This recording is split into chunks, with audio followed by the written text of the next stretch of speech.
اما یک پیشنهاد دیگر به دوستانی که در اوکراین و روسیه هستند با اونها داشتم. من پیش از همه به برادران در اوکراین قرار داشته این پیام رو میرسانم که مردمی که با شما هستند، مردم مهاجر در اروپا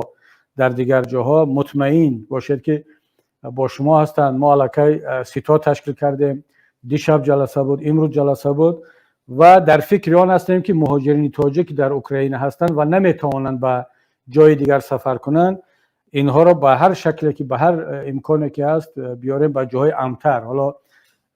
البته اروپا در اختیار ما که نیست، امکانات ما خیلی محدود است، اما مطمئن باشید که برادران و خواهران شما در اروپا تمام کار را کرده ایستادند که یک کمی هم باشد درد شما سبک باشد، اگر بتوانیم شما را به یک جای امن‌تر بکشانیم. اما شک نیست که مسئله اساسا در دست خود شما است. شما باید که در فکر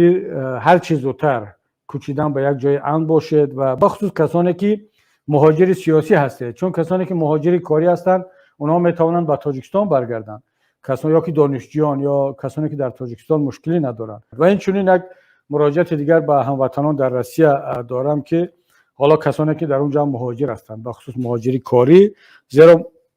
مهاجرین سیاسی ما البته نمیتوانند به تاجیکستان برگردند، حتی کسانی هم که در روسیه هستند،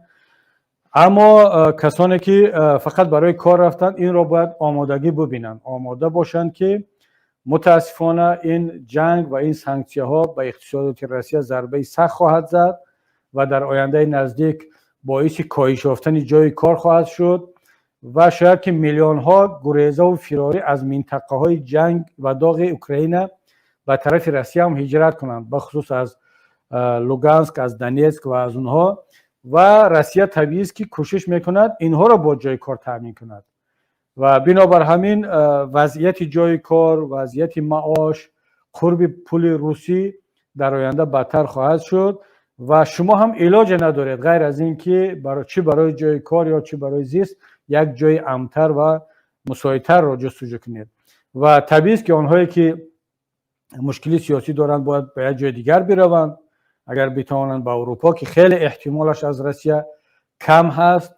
ترکیه یا جاهای دیگری امن‌تر. اما کسانی که تنها برای کار رفتن به روسیه و در تاجیکستان مشکل ندارن از لحاظ سیاسی و امنیتی، اینها باید در فکر آن باشند که آهسته آهسته برگردند به تاجیکستان و جای کار را در تاجیکستان جستجو کنند. حالا این دیگر مسئله